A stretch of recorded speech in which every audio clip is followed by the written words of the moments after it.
Welcome, guys. We have RJ Temple here, Colette Piceau, Joshua Halperin, Hello, hello. and Ryan Mueller, and myself, Melody Matheny. We're going to talk about how to do a good interview at the speed networking event. So I know some of you have participated in the event as an interviewer, and some of you have also participated as an interviewee. So I thought you guys would be a great little study group here to talk about this. So, who here has interviewed other people? I know Ryan has. Yeah, Joshua, you have too, right? And then, Yes, I have. and oh, yeah, have you as well, RJ? Yeah. Okay. All right. So tell me about how to present yourself as an interviewee. How you expect people to be dressed, how you expect them to approach you. What's the first few seconds of an interview like? I would say you don't have to necessarily be dressed up so much as you just need to be put together. Just neat and together, and just presenting yourself very professionally when you sit down. And I think it's important to just have a plan when you sit down for your interview. This is such a brief moment that you have. Critical how you present yourself, no matter what the content of your presentation is. Anybody else want to? And I'll riff on what RJ just said. Have multiple plans. If you're going to be talking to multiple people that are not after the same thing, when I would be interviewing somebody, it was great when they would be speaking to me and what I needed, as opposed to, hi, this is great. I'm a whatever. That has nothing to do with anything that I'm looking for. That's great. If you have time at the end, but you only have a couple minutes. So, if you have time to get to it, great. But otherwise, hit the points you really want me to know about so that I can make an informed decision about hiring. Mm-hmm. Yeah, those are great points. Definitely, your personality will resonate. It's important to be yourself. And to enjoy and be excited about being there. I think sometimes we get so clammy when we actually are having interviews that we forget to kind of let loose, and just like the guy said, make sure you have a plan, but never lose sight of who you are in the process as well, because they can kind of read that in the interview as well. I would agree with that. I think it's really important, even if you take just 30 seconds to do it, take a moment to connect first before you just launch into your presentation. That's all great advice. It's a friendly environment that interviewers want to bring out the best. So be prepared to bring the best of yourself. Excellent. Now, a lot of interviewees have a number of various disciplines that they work in. I try to, as the facilitator of the event, I try to focus people on exactly what they need to talk about to each interviewer, and I'll leave everybody notes on their brochure as they enter the event on how to do that. But can you guys talk about the idea of multiple disciplines in one person, and how should they lead out, and then how should they continue to talk about their other various disciplines? Do you think it's appropriate for them to have a strong first one category, or should they talk about all of them in the same equality, let's say? What do you think about that? Does that make sense? I think basically... it totally does. And I think that... Go ahead, Colette. I was just following on what Ryan said earlier. I think you should understand what the needs of the client are, and focus on the one that you think they want the most. And then at the very end, you can briefly mention the other disciplines that you're strong in. That's what I think. Oh, I totally agree. I think that, excuse me, that we all, in knowing most of our resumes, I think that we all have multiple hats. We just do. It's the nature of the beast. And there are very few people that are so singularly focused that they absolutely do not have any skills in any other area. But what's your favorite? Like, are you really hungry for a certain thing? Do you miss this thing? Like, is it some way of connecting that makes us know you? I think that this is probably the thing that I'll keep hitting on is be you. Don't, like, if you don't wear a suit, don't wear a suit. None of us care. Like, I don't wear a suit. I am always in black jeans. It's just the way it is. And if you don't like that, then we're not a good fit, and that's cool. And I'll go over to Company B, and they'll love that I'm. Right. Yeah, I think I agree. Definitely focus on what you do. But definitely focus on what you do best is the right approach, because ultimately that's what that person sitting down with really need to know. How are you going to bring? What's your A game you're going to bring? And then that helps inform all the other things that may or may not. Yeah, those are all great points. I mean, like for me, I'm a puppeteer, music producer. I've done quite a few things, and so to have that gumbo, at times it's like, what do I do with all this stuff? But like this awesome team said, really kind of look into what the needs are, and show that you're a problem solver and that you're prepared to understand what that culture is for that company, and kind of did your little head work beforehand. So you'll know, which discipline that you focus on will be the most helpful for that company. Great. Now talk to me about the 3 minutes, because this is not a lot of time.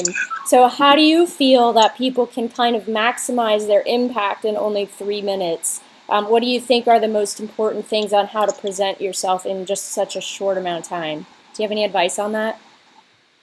I think the most important part about the 3 minutes, the goal of the 3 minutes, is to win yourself the next 3 minutes. So again, it's about presenting yourself. It's about giving your elevator pitch about what you do, which shouldn't take more than 30 seconds. And then if you have visual materials to share, really those key visuals that show the best work. Neat and organized. You shouldn't come to the table with a portfolio of 50 images, because you are never going to have time to show that. And you really need to focus on your best work in your best area, so that you're just keeping that interest just enough for them to say, I'm going to call you next week, and we're going to come in and sit for a half an hour and go through everything. So just keeping in mind that that's really the goal of speed networking, is to get to the next. Anybody else want to rip on that? Oh, absolutely. Just because we've talked on both sides of this, that like a trick that I had that I found very successful is I came up with all the images I would want to show everyone that I was interviewing with. And then I made them all into separate pitch decks that I had memorized. So if they really were interested in a zoo, then that's great. I could flip, and I knew 8 pages further there were more zoo things or more things in that same kind of category as a producer. But if they really were interested in the design side, then the whole front of that deck was stacked with design stuff.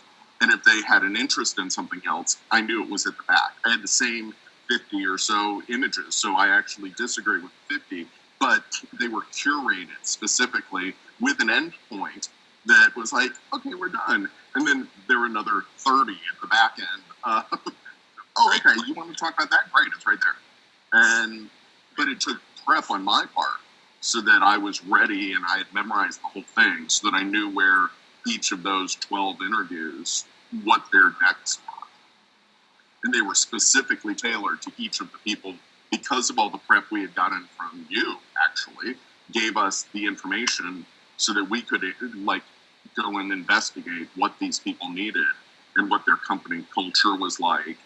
And it was a very powerful combination of you doing prep work and then me doing prep work so that these amazing people that had come in to spend their time with us, that we weren't wasting their time, because that's not good, because you will not get the next 3 minutes if you've just wasted my time talking about that you make wine. Well, that's great. I might drink wine, but I'm not going to hire you. I have nothing in my company for that. Right. I think it's really important to, as Ryan said, to rehearse. I can't even emphasize enough how important it is to rehearse, because it helps you with your nerves when you ultimately get into the session. And that way, when you're confident, when you know exactly what you're going to say, it doesn't sound as if necessarily as canned, and you can connect a little bit more. Because I ultimately think you've only got 3 minutes. Part of that is their sense of your personality and how you're going to fit with their team. Yeah, I couldn't agree more with everybody. I mean, this is definitely the moment that everybody looks for, to be able to pitch, who you are as a person and your skill set to somebody. 3 minutes doesn't seem like it's a lot of time, but it really is.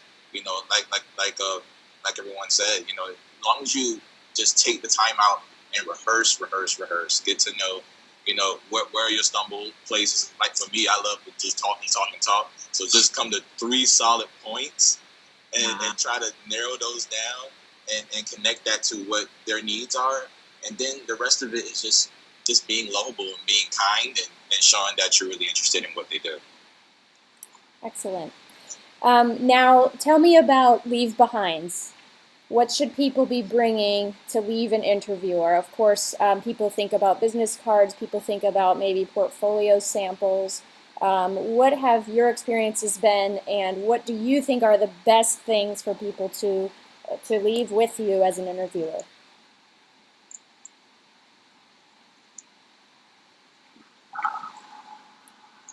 Well, I think again, I'll jump in. Oh, go ahead, Ron. Go ahead. I think that a business card's an absolute must. Whether it be digital, like if you have a digital one, great. But otherwise, give me a little piece of paper. And by all means, if you're giving me a resume, do not have a typo on it. And this is coming from the dyslexic child who can't read. Like, if I'm noticing your typo, you're in trouble. Because somebody like Colette is going to be like, yeah, that's just wrong. Yeah, and it really depends on what you do, right? I mean, for me, I'm interviewing just project managers. I'm really just looking for that resume. It just gives me the details of the project you were involved in, the role you had, and some bullet points about what your responsibilities were. But if you're an artist, I would say I'm looking for obviously your card, but maybe just something that's going to help me remember the work that you showed me. Don't give me a whole portfolio. Personally, I don't want you to hand me a binder of copies of your work, but just a little something that's going to remind me your website is on there. I can go check out your work a little bit further. And again, something that I can use to call you in for that next meeting. Yeah, definitely. Can I jump in real quick just on that point? Somebody like Red, I think it's important for her to give print because she does so much print that I want to see the quality of that, because I don't think that I responded as well to her work digitally as I did when she gave me that deck. And I still have the deck that she gave me. It's in my office and I show it to people. Awesome. And some other people that aren't even like, they aren't hiring me. They're like, oh, I really need this. And I'm like, oh yeah, hey, you should look at Red. Here's her thing. Like, and that, because of how she set that up to make it look like a FedEx envelope, like the whole presentation was really smart from a merchandising standpoint. That's the only one. Don't hand me anything else. Awesome. Yeah, I would say for me, definitely that website portfolio is so important. And to get a domain name, so just in case if you go and change your websites or anything, you can just forward that new website that you worked on, and you can still keep that same domain name on your cards. I've seen some people that have, website xsite.com / this whole long name. You don't want that on your card, and you don't want to have that in their interview as well. Just make it simple. So if your name is Charlie John, it's charliejohn.com. So every time they go to the website, it's easy for them to check out what you do and to pass along to others that may need the same skill set that's on the website. You just never know. Just make it simple. And of course, for writers, I don't know if leaving behind writing samples is really that great an idea, but to have a website that has writing samples on it, I think is very important. Yeah. Just make sure they're not writing samples that are proprietary, because that puts you in trouble. Yeah. Okay, thanks, guys. One last question. How should interviewees follow up with an interviewer? What is an appropriate response on how to say thank you after the event? Short and sweet email follow-up. And not being afraid. We're all really busy, and this isn't New York. If you email somebody twice, you're in trouble. Like, they're like, stop bothering. Where I'm like, thank God you emailed me twice. You're still on my list, but you're way down at the bottom. Now you're top of mind again. And even I've had some people that have then come back up that I've met at IAPA or at our events, and that have then just sent a little note 6 months later going, hey, I really thought you would find this interesting. I just saw this exhibit that looks like something you would really like. And now that person is again top of mind, and they're back in the fray of, oh, hey, you're pretty cool. Yeah, it's trying to figure out how to be persistent but not annoying. But I think a very short email every once in a while. The exact same thing happens to me. There have been a couple of writers who have done that with me, and I remember them. So I think it's a really great idea. You become, it's a relationship now. Yeah, it's not just this random person that you met. It's, oh, hey, we've gone out to have a drink together at one of the mixers. It was great seeing you again. Wish we could talk more. Let me know the next time you're in town. Because I travel. I'm not always in Orlando.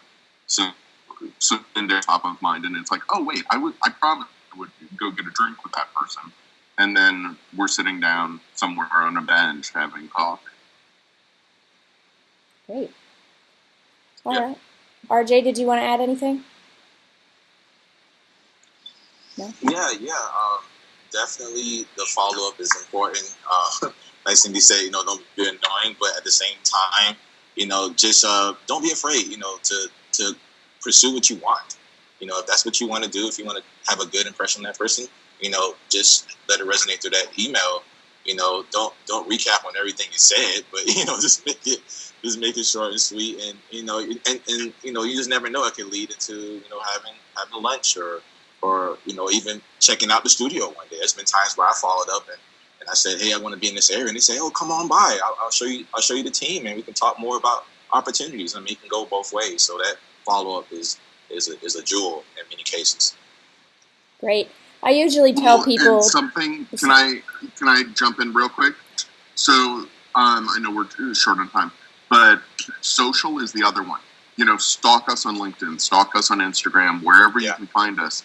Because I was just in New York, and a friend was like, oh, are you in New York? I was like, yeah. They were like, oh, we'll come backstage and come see us at the end of the show. Mm-hmm. Show up at the side door of the house, and we'll have the guy let you in. And it was totally because I had tagged them in a picture that I put on Instagram. Awesome. Yeah. All right. Well, is there anything else you guys want to add before we wrap up this video? Any other tips or tricks or advice for anyone? Have fun. Absolutely. That's what I was going to say. And don't be needy. Like, the last thing any of us want to hire is that person that's like, I need a job really bad, please give me a job. Like, I feel for you, but that doesn't, it puts a bitter taste in my mouth. And, be confident. Be a confident man or woman, and enjoy yourself and have fun. Great advice. All right, well, thank you, everybody. This has been a great little video. I hope everybody else enjoys it, too. I'll talk to all of you later, but thanks again for joining us this morning, and I hope you all have a great day.